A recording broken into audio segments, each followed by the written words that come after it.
अस्सलाम वालेकुम, कैसे हैं बच्चों आप लोग। हफ्ते वाले दिन मिस सलीमा दोबारा आपके पास हाजिर हैं एक नई स्टोरी उन्वान के साथ शाहीन के प्लेटफॉर्म से। आज की टाइटल है उलट पलट, जिसे लिखा है आमरा आलिम ने। जी ये देखिए उसका टाइटल पेज, और इनके पब्लिशर हैं बुक ग्रुप वाले, जो कि हमेशा आपसे जैसे प्यारे प्यारे बच्चों के लिए प्यारी प्यारी स्टोरीज लिखते हैं, जो कि आप स्कूल्स में भी पढ़ते हैं, है ना जी। और सिर्फ बच्चों के लिए नहीं, अब तो बड़े बच्चों के लिए भी लिखते हैं वो। चलें भाई, अब हम शुरू करते हैं। उलट पलट उलट पलट। अरे ये तो बताएं सबसे पहले कि क्या आप अम्मी और अब्बू को घर की सफाई में हेल्प करते हैं? क्या अपना कमरा या घर का कोई भी कमरा साफ करते हैं?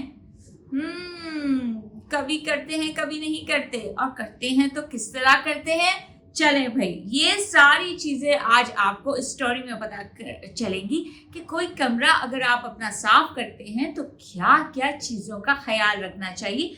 जैसे इस बच्चे ने रखा, अब्बा ने कहा कमरा साफ कर लो बेटा।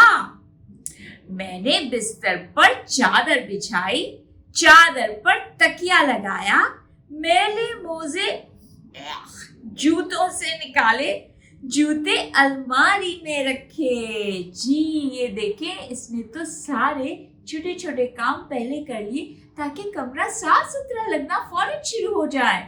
भाई अगर आप अपना बिस्तर बनाते हैं ना तो कमरा फौरन साफ लगने शुरू हो जाता है ना। लेकिन और भी बहुत सारे काम किए, जैसे कि जूते जगह पर रखे और मोजे धोने के कपड़ों के साथ। सारे मैले कपड़े एक थैले में भरे, साफ कपड़े अलमारी में डाल दिए, वरना बिखरे रहते हैं ना। मिस सलीमा के भी कभी कभी बिखरे रहते हैं। ये मेरे लिए भी बहुत सीखने के लिए स्टोरी है। कापियां पेंसिल बस्ते में रखे, खिलौने अलमारी में सजाए, कूड़ादान में डाला, कमरा साफ हो गया। ये देखिए कितना आसान है कमरा साफ करना। और पता है क्या, आप कमरा साफ करते वक्त ना मजे मजे के पोम्स गाया करें तो आपको और मजा आएगा, ठीक है। और या तो अम्मी को बोले कोई मजेदार सा म्यूजिक लगा दे तो मजा आ जाता है सफाई करने का। मैं सच बता रही हूँ, आप जरूर कोशिश करके देखिएगा, ठीक है भाई। तो इन्होंने क्या किया, सारे मैले कपड़े थैले में डाले, पेंसिल सारी स्टेशनरी बस्ते में डाल दी, और साफ कपड़े अलमारी में डाल दिए, और खिलौने अपनी अपनी जगह पर रख दिए, और जो कचरा इधर उधर रखा था वो कूड़ेदान में डाल दिया। कमरा साफ हो गया। अम्मी ने कहा तुम्हारा चश्मा कहाँ है? मैंने चादर झाड़ कर ढूंढा, तकिया पलट कर ढूंढा, जूते उलट कर ढूंढे। ओहो, चश्मा जूते को साथ, ये तो बड़ी अजीब बात है। हाँ, पलंग पर रह जाता है कभी कभी चश्मा, लेकिन जूतों के साथ जरा मुश्किल है।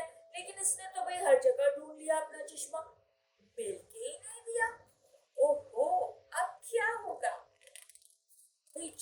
जो चश्मा पहनता है ना, उसको चश्मों के बगैर रहना बड़ा मुश्किल है।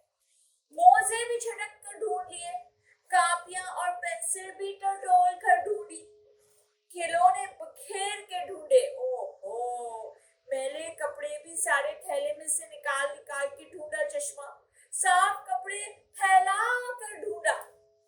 अरे भाई, सारी चीजें जो रखी थी वो सब निकाल दी, और चश्मा तो कहीं मिला ही नहीं।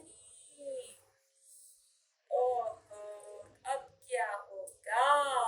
ये तो लगता है सारी मेहनत बर्बाद होगी सफाई की।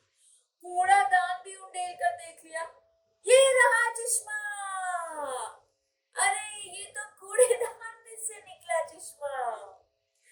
अब्बा अंदर आ गए और बोले, अरे कमरा अभी तक साफ नहीं किया, ये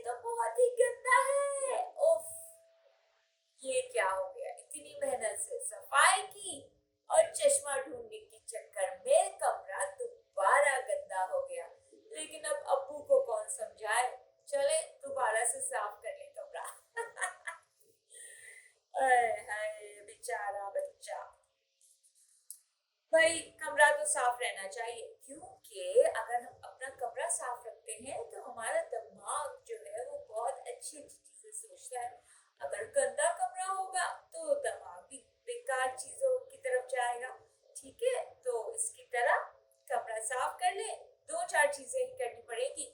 लेकिन हाँ, अगर आप चश्मा पहनते हैं तो पहले चश्मों को अपनी सेफ जगह पर रख दीजिएगा।